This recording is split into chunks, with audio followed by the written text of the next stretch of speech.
Welcome to Building the Athlete. I'm your host, Scott Benson, owner of Benson Sports Training. We are a sports performance coaching company. We work with individual athletes, breaking them down, finding out what they need to work on, and then emphasizing those things in their training program. We offer online and in-person training, bensonsportstraining.com. You can go to our social media, Facebook, Instagram, and YouTube at Benson Sports Training. Welcome to the show today. Excited to have Jakeb Sullivan on. Jake was one of our original athletes back in 2009, I believe, when Benson Sports Training was run out of my basement with about 10 kids. We currently average between 500 and 600 athletes that we're training on a monthly basis. So Jake was kind of one of the founding members of that. We're going to talk a lot about his career today. Want to get into a lot of things he's had to overcome as far as high school injury, college injury, transferring colleges, and even kind of transferring sports. At one point, thought he was going to go all in on baseball, and ended up playing football. Ended up going on to be an NCAA All-American, Harlan Hill finalist, and then on to a professional career in Europe, where with the Frankfurt Galaxy in the 2021 ELF Championship, and Jake was the MVP, marched his team down the field with 2 minutes remaining to score the winning touchdown, just like you drew it up when you were a kid. So excited to have Jake on today. All right, welcome to Building the Athlete. I'm your host, Scott Benson. Today with me is Jakeb Sullivan. Jakeb was one of my original athletes, I think, part of the Basement Brothers that we started this whole thing in my basement about 16 years ago. Jakeb was one of my first athletes, went on to have a incredible high school and college and professional career as a quarterback. Jakeb, thanks for being here today. This is going to be awesome, not only to hear your thoughts, but just to get caught up with you, because it's been a little bit. So welcome to the show, and tell us just a brief intro and how you got to where you're sitting right now. Thanks for having me, Scott. First and foremost, man, it's so nice to talk with you. And yeah, no, I'm super happy to be a part of this, and I'm happy that you're doing this. I think it's a great thing. And yeah, so a little bit about me. My name is, of course, Jakeb Sullivan. I was born and raised in Rapid City. I'm the oldest of 5 kids. My father was the principal and was the head football coach at St. Thomas More. And so right away, I was surrounded by sports from a young age. I fell in love with competition. I fell in love with winning, and I hated losing. But at the end of the day, I loved to win more than I hated to lose, and that was something I always kept with me. I was blessed from a young age to have a lot of great coaches around me and to really shape the athlete that I became and the athlete that I was at the time. I went through the school system at St. Thomas More. I started as a sophomore. We had an okay season then. A junior season, decent season. That was the thing when I was in high school there. We never really won a championship in football. It was always just close, but not close enough. But we had it in basketball. We won 2 in basketball. We won in baseball as well. So those were things that, I really look back on and I appreciated was, not just winning, but always having the opportunity to compete. And that is something that I'll always be thankful for, especially, now just, living in Germany right now and seeing how the school system supports sports and the accessibility to athletics. I'm very thankful that I was raised in the United States and was able to pick up a baseball, pick up a basketball, football, whatever it was at a very young age, and then continue to do that in school.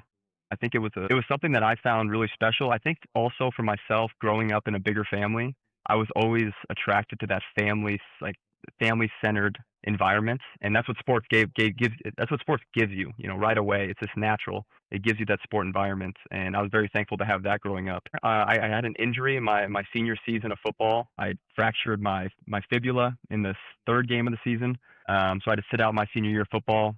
But I was able to recover and come back for basketball, have a great season then, and then finish my baseball season, my high school career. It was funny actually because when I was 15 years old, it was actually before I started my sophomore year as the starting quarterback, I wanted to quit football and I wanted to focus on baseball. I remember sitting in this kitchen right now, talking to my dad and saying, Dad, I think I made a decision. I'm going to go and just focus on baseball. What do you think?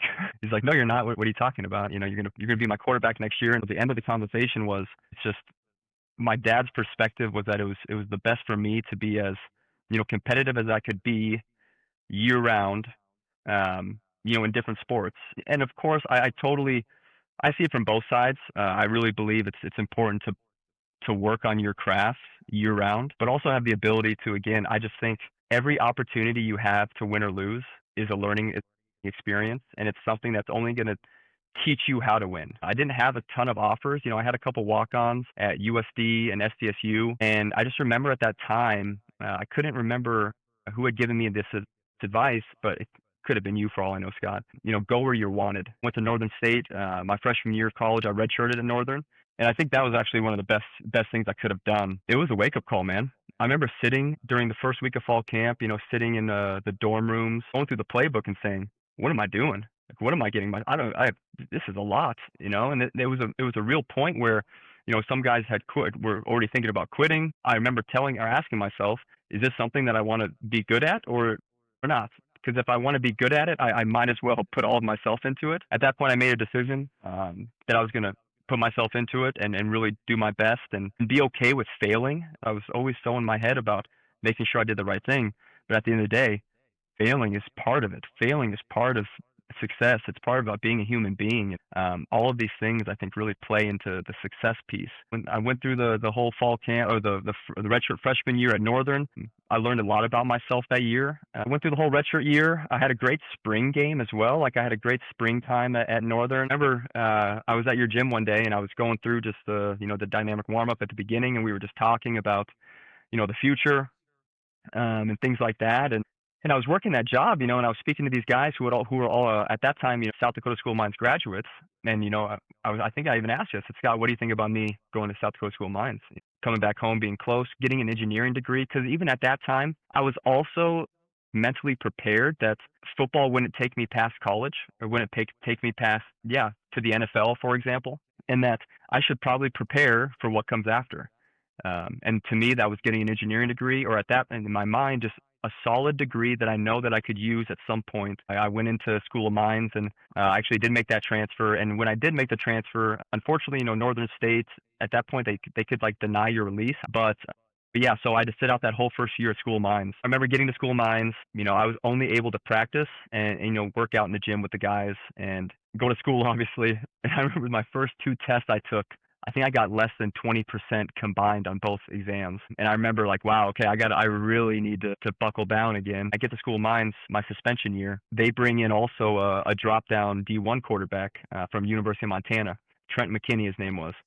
In that first year, my first suspension year, Trent's first year playing, he's a junior at the time. He's All-American. He's an All-American season. He's lighting up the scoreboard. He's running around, throwing the ball. He's a great athlete, man. So I went through that first redshirt season or the suspension season at mine. So now I'm essentially 3 years out of playing in a true game, right? I can really remember telling myself that there's nothing that's going to get in the way of me playing next year. South Dakota School of Mines, great school, not a lot of distractions.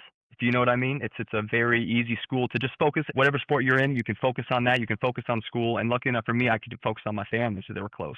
So those are my 3 pillars going into the winter conditioning. And I didn't, no alcohol, no parties, no nothing, man. I wanted to play. To show that I'm gonna be the first one there. I'm gonna throw up every workout if I have to prove that I'm working my butt off. And I'm gonna stay late, whatever it takes. Like really, whatever it takes. And I had a great winter conditioning right into spring. It was a great spring too. And then going into the summer, I stayed around and I worked during the summer as well. And then once the season started, Trent was the starting quarterback, and then I was number 2, but then I was also playing receiver. I was returning kicks and I was returning punts that season. And now going into the first game, we're at Colorado School of Mines, great program. And again, this is a team that we had played 99 times and we were 0-99 against them at one point. South Dakota School of Mines versus Colorado School of Mines. So yeah, that first game, I go in and I just, again, I'm in that same mindset. It's not better at that point. I am so prepared for my opportunity, and I'm just wanting it, and I'm not asking for something bad to happen to Trent or anything like that. I'm just saying whenever my opportunity comes, I'm gonna be ready. Unfortunately, Trent does get a little rib injury in the first game. And I get to come in, and yeah, I play well enough. I don't turn the ball over. I threw a touchdown, little things like that. And then throughout the rest of the season, Trent and I ended up just splitting reps. And then it ended up to where, again, he graduated that year, and then the next year, it was my team. And then, it's so crazy with life, you feel like it's here and then it knocks you down a couple steps. I'm going into my sophomore season now, or my super redshirt sophomore season, I guess, at the School of Mines. And man, I'm feeling great. Truthfully, I feel it's kind of the best I felt. I really worked my butt off again through the winter conditioning. Now knowing that I'm the guy, we're bringing in guys to surround. We have a great team coming into the season. We go to school at Colorado School of Mines, undefeated or whatever it was, and I tear my ACL. Right, or at that point I didn't know that I torn my ACL. I just remember a little zone read. I pull it going left. There's safeties coming down, and I just make one too many cuts and non-contact. I just feel my left knee just go out, and yeah, and that was tough, And I went back and I played the next game. Started the next game too against Fort Lewis at home. I remember running to the left side of the field instead of just running out of bounds. And this is something again where instead of running out of bounds, I decided to cut back to the middle of the field, and my knee just goes out again, and then that was it for me. And man, when I say that ACL injury was a blessing in disguise, it was a blessing in disguise, because that was a time now where I knew that hard work and all of these, these things of like staying away from alcohol, like making the right decisions, staying disciplined. Let's put it that way. Staying disciplined was very important. But now you had to turn that notch up 100 times, with this recovery for this ACL. And this was something where the success that the small success that I had tasted just going 4-0 or just getting the chance to play again, like this drove me so much to want to get through this ACL injury, not just as fast as I could, but to where I'd never have to do it again. And I really remember that first week saying, holy, I don't know if I'm going to be able to walk again. Like these were some of the thoughts coming into my head. And it was so important for myself to be able to, I think it's really important actually to the self-talk, and just even if there's negative thoughts, to acknowledge them, but then nip it in the butt right away and say, hey man, I'm better than that. Again, I was surrounded by great people, but the support system I had was awesome. And understanding that as well, I think is really important, because when you understand that you have the support system, then you can utilize them. And again, that's what they're there for. But again, went right into the recovery, did everything I could. I was watching YouTube videos every day about other people's experiences, the things that they've done. I'm just trying to tailor to myself. I mean, it ended up happening to where I came back. I got through the whole ACL experience. And I mean, the thing was, and this was a time that I really recognized that it's hard work is important. Understanding what you have to do is important, but being present in those moments, it changes everything. After that ACL season was my super junior season, and that was a tough season. Yeah, I wasn't fully like free, and my conscience was still a little clouded in some way. And I remember the coach even telling me that, Jake, to be honest, you weren't very fun to coach this season. And that was again something that I took to heart, and I took that into my senior season. And man, my senior season was the best season I've had of football, at least of course in my college career, because truthfully, I didn't know if I would play again. I didn't know if my knee would make it through. I had no idea what would happen, but I told myself, like, let them hang. That was my motto through the senior season, was like, let them hang, meaning just let it go. Just go out there and let it fly. And who cares what happens? That was yeah, one of the most memorable seasons, I'd say, for sure. Um, and I broke school records and things like that. But at the end of the day, I don't remember breaking the school records. I remember how much fun I had, and just how I was able just to let it loose with the boys. Playing football overseas was really just a ticket to explore a new culture, explore things that I never maybe would have seen otherwise. And truthfully, a big reason why I decided to go overseas was to show my younger siblings that it's okay to go follow a passion wherever it may take you, because again, life is way too short to limit those opportunities. And again, I crave opportunity, especially when it's a chance to win or lose. And I think at this point in my life, it's all about the lessons it teaches me. Every season I play now, I learn something new about myself, or about competition, or about what it takes to win. Winning is hard. Winning is not easy. And in 2021, I was with the Frankfurt Galaxy in the first year of the European League of Football. We won the championship in, I mean, about as like the way you'd want to win a game. A 2-minute drill at the end. They get the ball back, a chance to kick a 62-yard field goal, comes up short this much. Talk about a roller coaster, like the amount of emotions that we have in sports in the 3 to 4 hours you have a game. I don't know if some people experience that in a lifetime. It's a special thing, and I'm just so thankful that I've been able to utilize sports through life, and I'm excited to see where it takes me. You talk a lot about learning about yourself through Mm, sports. Let's back up a little bit. I want to ask you a couple questions related yes. to that. You're a senior in high school. Was it the senior year you broke your leg? Okay.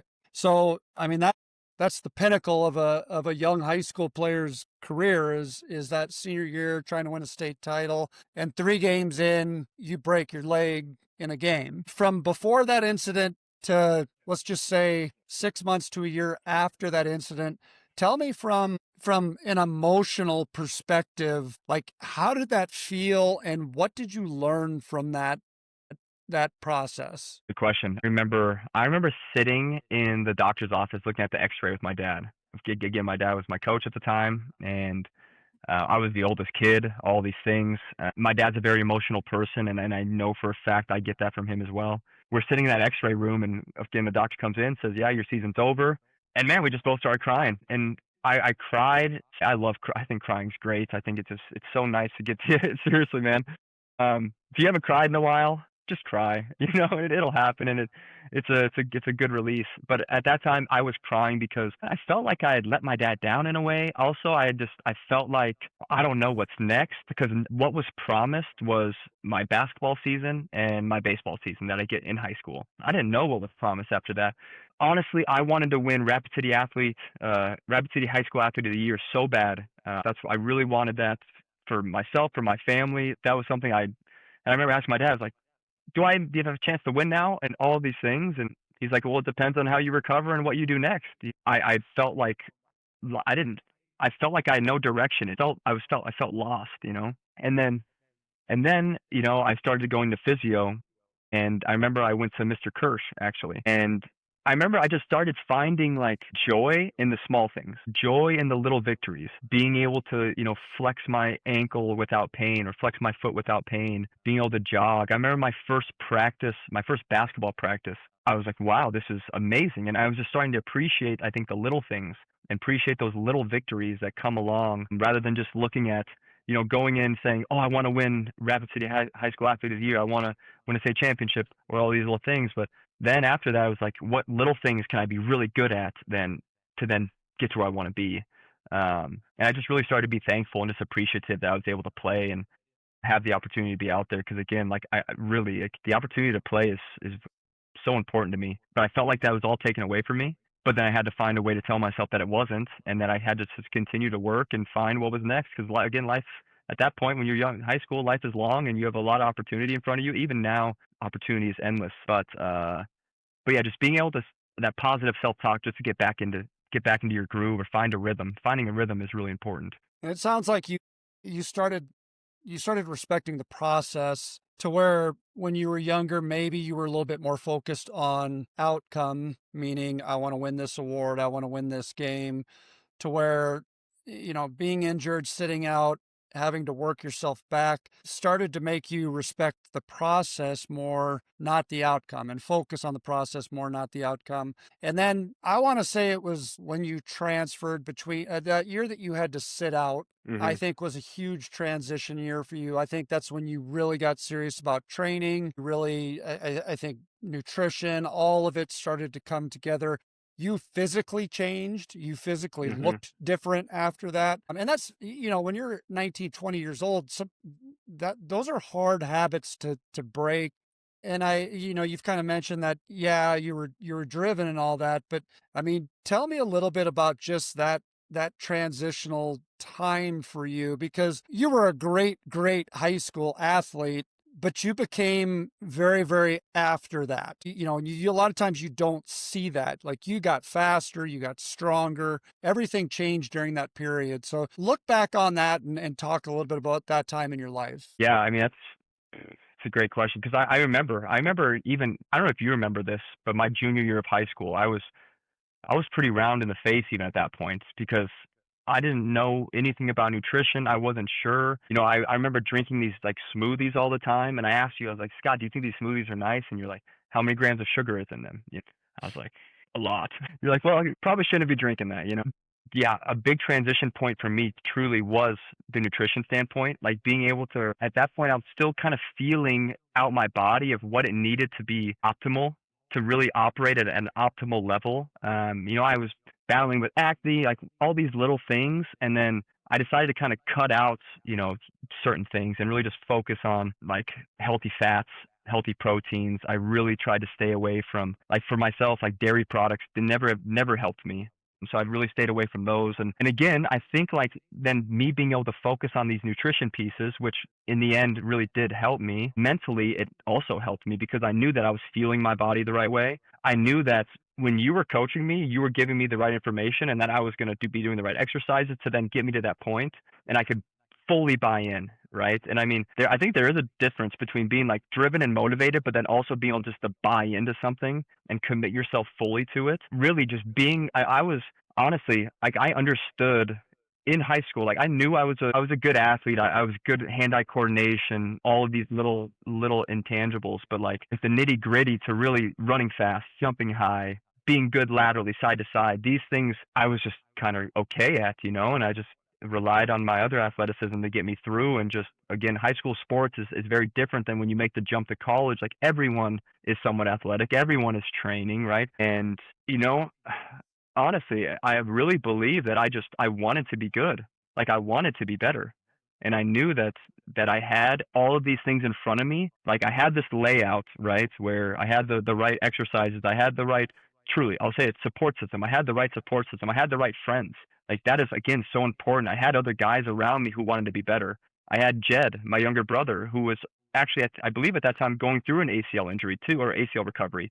So for me, I had, myself, I wanted to be the best I could be. I wanted to prove to my younger brother that, we can get through this too, and I wanted to make him good. I wanted to be good, and I had the right blueprint and I had the right things in front of me, and I knew the work would be hard. And honestly, I didn't care. I was ready to do whatever it takes to be better than I was the day before. I don't know if it was because, I was honestly, like, growing up being team groundbound, if you remember this, Scott, when you separated us from team flight into team groundbound, I mean, I took that personally, man. And, these are like these little things just continue to stack up. And I wanted to be better. But I will say too, yeah, that year of the transition to School of Mines, it was a big changing point because I knew that I had to be on all the time. I had to be on for school. I had to be able to balance all of these things, and I was perfectly okay with doing it because I knew I could and I wanted to. And I don't know, there's something about pressure. Pressure's awesome. I love when there's a little pressure because give it to me. I know I could do it. And like that's why I love playing quarterback too. That's what all these years is like. I really believe I've always thrived under those moments. And even if I failed or I didn't have the success there, good, I'll wear it. Like I'm happy with saying that I wasn't able to do it. And I think that's something that some people aren't okay with, which is fine. But like that is why I think in that transition year when again like I saw Trent in front of me, I saw that they were the standard, not even get to, but surpass. I was ready to buy in and I was ready to do whatever it took. And again, I had the people around me to show me the pathway and like show me the way to do it. And at that point, it was easy for me because then I just had to do the work, and that is the part where it's tough for a lot of people. Truthfully, Yeah. I remember I remember having a baseball game post 22 in Billings. This was my senior year. We had a baseball game in Billings, Montana, and the bus was at 8 a.m. But I wasn't able to work out because of the bus ride. So I went in at 6 a.m. and I work out, then I'd go catch the bus. And like these are things where I love to do it. And looking back, I just yeah, it wasn't hard for me. It was something that I just in my mind, I just knew it was good for me. And then one more thing is just like I remember my dad telling me like, if you work hard, if you're good enough, they'll find you. At the end of the day, if you think you're working hard enough, work harder. Like there's nothing better than hard work, and people respect it, and it only makes you better. And it's easy to say it, it's different to do it. But then once you're in that process of whatever it takes mentality, it feels great, man, especially coming out at the end. And the crazy part is, my outcome, my finally having success moment was that championship where, when we did win the championship and afterwards I was, standing on the podium. And I really was just thinking about all the work I put in and all the things that I've done to get to this point and all the things I was really thankful for, and it really comes down to the point of every day when you find yourself, you know, poised with something that's going to be hard, that is only going to be something that you're going to be thankful for when you get to the point, when you get to the goal or whatever you're trying to get to. You're going to get to that point and say, I am so happy I did that. And then today it might just be, oh my gosh, I don't want to do this, or this is going to be so hard. Good. good. I'm happy it's going to be hard because it's going to get you to that point. And this is the scary part, I think, for a lot of people. But the moment you get to that outcome point, what is it, 24 hours? Maybe you get to enjoy it, and then you're right back into it. What's next? What's the next goal? I have to get right back into this process. Not that I have to, I get to. I get to get back in this process. And I think for me, that is something that I realized it recently, but now that I think back to that transition year to School of Mines, that was something that I was in, and I don't know how it happened. I think again, my support system, being able to speak with you every day, being able to speak with the coaches that I had at School of Mines.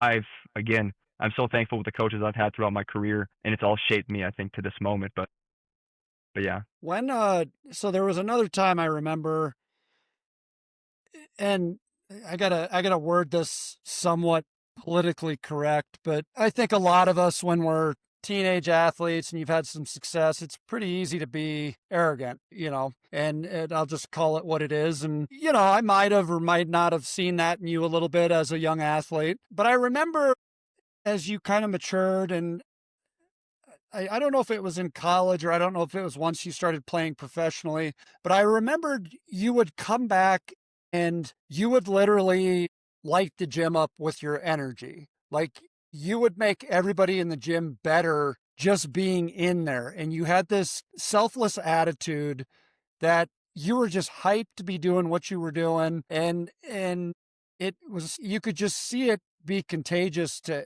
everybody around you. Can you kind of remember, I mean, that time frame, and like maybe kind of what pushed you in that? I mean, you were always a leader. Even in high school, you were a leader, but it changed at some point and it became genuine. Like really, really genuine, where you cared about everybody around you. Not only were you going to push and be the hardest working guy, but you were going to make sure you took everybody with you. yeah, great question, Scott. And I do know exactly what you're talking about. And this was something that I really had just been, like I said, kind of battling with myself through my high school career, of feeling like I always had to be perfect, like also at the same time really trying to have like a high confidence in myself, but then not knowing how to express it truthfully, and also wanting the guys around me better, but still not knowing how to truly lead these guys, lead the guys, or yeah, and at that point, I was the guy where I'd be out golfing. I maybe wouldn't have golfed for 3 to 4 months. I hadn't practiced, but then I'd go out and play around, and I'd shank a shot and I'd break my club over my knee. And it's just like afterwards, I'm like, what am I doing? Like, I understand that I want to be competitive, but there's a fine line between being overly competitive and just being stupid, right? And I think this was something that I was really battling with myself a lot. Is like, I want to be competitive. Sometimes that overly competitive attitude really is like comes off as arrogant, as well as just, yeah, not a cool guy. Just always like, it's just so into the game. Or if you just try to play a board game, these guys. I was one of these guys, and I think it was one of the times where I broke one of my golf clubs, and I just said, why am I doing this to myself? Why am I what is this mindset that I have? So almost not that it was that I decided to take myself less seriously, but it was almost that, like, again, it was this point of, it's okay to fail, that we are all human beings, and that at the end of the day, like, my attitude is like, people, like, body language is the most universally spoken, understood language. Let's put it that way. Body language is the most universally understood language. So if I truly want to be a leader, and this was something that I remember so vividly in high school, like, I thought a leader was someone who could speak to the guys and get them motivated, and after a loss, hey guys, come in, let's figure this out, and some guys are great at that. Some guys really are. And there are some guys, when they speak, no one speaks, and all the respect is on that guy. I was not that guy in high school, nor was I even in college. So I really think in college, like, that time of, I think really after my ACL injury, again, it was like, how can I be better here, And again, it was to not take myself so seriously, really, and just say that I'm going to do the best I can, but then again, everyone else is just doing the best they can. And I know that the people, especially if they're coming in to work in the gym or whatever it is, they want to see other guys who are not just like motivated and yeah, whatever. They want to see people who are happy, and happy that they're in there as well, because I think that is super important. And I know for a fact, like, this was a point where I was actually starting to work for you. And man, it was so much fun for me. Like that was a big thing for me. It was so fun for me to see these young athletes develop and to play a part in it. And I really believe it was genuine because I came to the gym every day genuinely excited, not only to work on myself, but also to see these other athletes work on themselves and just to play a part in it. And I think that was even a time where I recognized how important the coaching was in my experience and in my background. And now it was my opportunity. It was my opportunity to pass along lessons or whatever it is that the kids needed. I was ready to do that and ready to be a little bit a part of their journey, because I think it's really special. Because like again, I will say it. I've been so blessed to have the support system who have helped me through my life and given me direction. And the point of it is why people like you do this, is so then guys like me who you have helped can then go on and pass it along to the next generation and things like that. And that is something that I've recognized. And again, it's been a learning process because I've always wanted to be in that position to be a leader. I don't leader just being a leader it's kind of a tough how do I say it? Just tough stamp to put on someone. I just think, being a good person, being someone that people can just talk with. I think that's another thing, is the availability just for conversation. Because conversation, just like we're doing now, I mean, it opens up so many different ideas and doors and opinions on things, where then it allows people in the conversation to think for themselves and formulate their own opinions. And how, for me, what it took for me to be the best that I could be, then for the next person to just listen to that, what they can take a small portion. For example, I help coach quarterbacks and stuff in Germany right now, and I'm helping some people there. And I think it's so important. Just every time I start with these kids and I'm coaching, I just what I say, and the coaching points I give you are not always 100% correct. The point of coaching is just to take the little things that make sense for you. If it feels good, good, let's stay on that. Let's keep doing it, because that is just like building that confidence is so important. And for me, honestly, man, like coming back to what you said, I love seeing people do well around me, and I love the development portion. And I think it was something where I just really had to recognize that that was something that I enjoyed and that I was also good at. And then it became genuine, because I really believed before, I don't know, I was the oldest kid, and I didn't have a lot of direction. I was just kind of trial and error on a lot of things. And I'm happy that the route I took, because I think you kind of have to go down. It could be that person to kind of come back up too. And I'm really happy that I was able to overcome those instances, because trust me, you're not the only one who saw it, and you're not the only one who said it.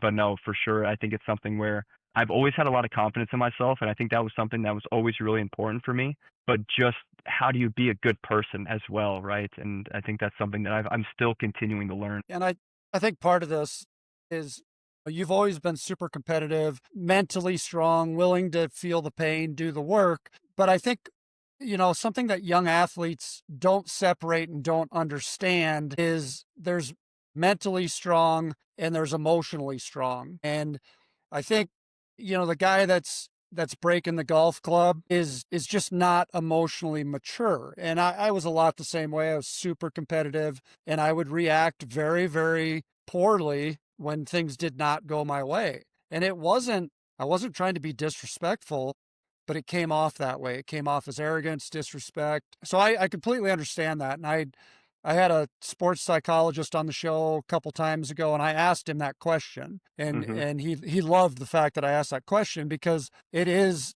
there's mental strength and there's emotional strength. And as men and as young men, I think, we don't talk about emotion. And I mean, like, you just said, hey, cry, man, it's awesome. Jake Sullivan at 16 years old would not have been saying that. You Very know, true. you would Exactly. not have that inner strength and inner peace, really, to understand that that's okay. And so I think, as we're growing as athletes, the maturity takes place in so many different areas of our life. And I mean, you've done an awesome job explaining all the things that you've gone through and how it all kind of pieced together to get you to where you are today. What's the hardest thing I ever had you do? Hardest thing, I mean, I remember preseason STM boys basketball. I remember, I'm pretty sure we either did a lift first or we went straight to the hill on the old place, and we ran up to the hill, And then we came back, and this is when Jeremiah was there too, and he was having us do planks.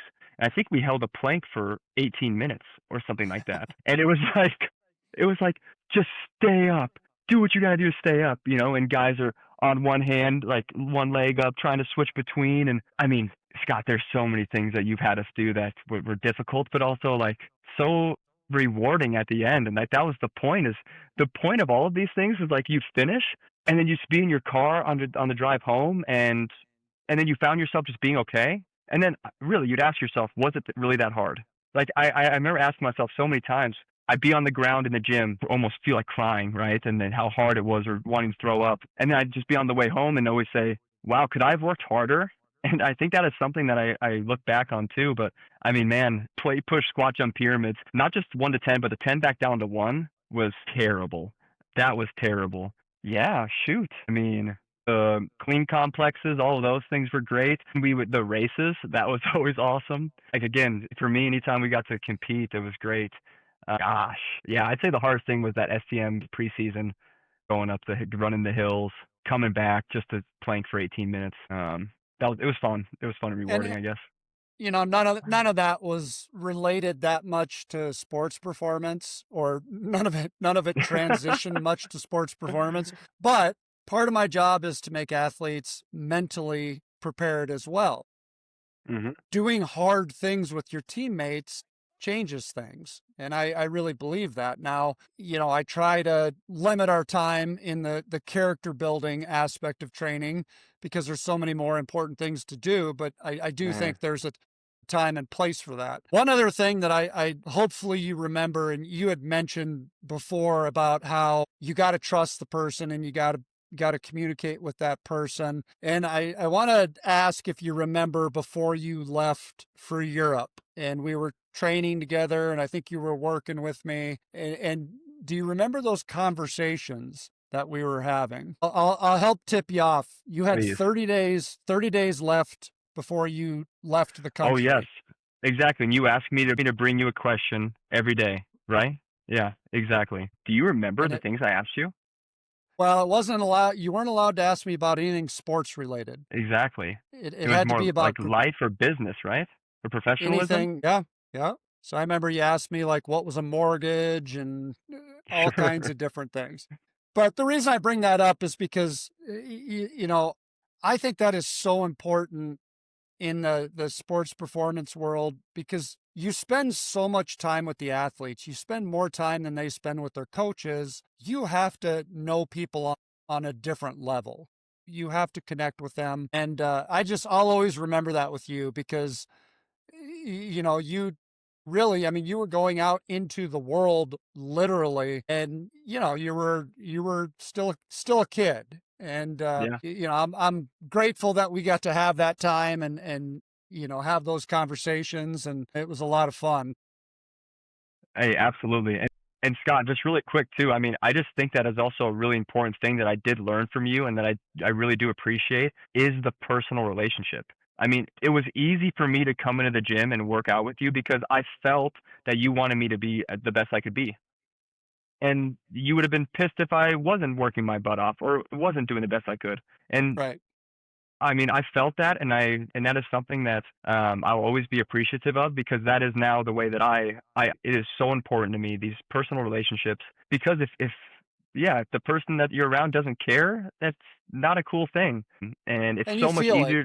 Of course, and that comfortability, man, you can only be as good as you are comfortable, or again, willingness to be uncomfortable. But really, the environment is so important, and that is something that I'll always be thankful for you for. Is that personal relationship? It's just so undervalued. And really quick, I just want to say that one thing you had mentioned just a couple minutes ago was that inner peace.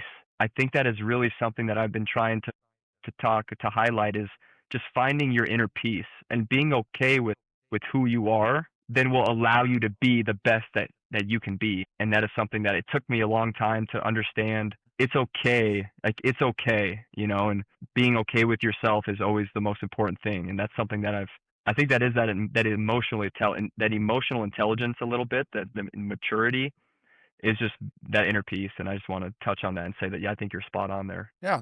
All right, last question, most important question of the day. Mhm.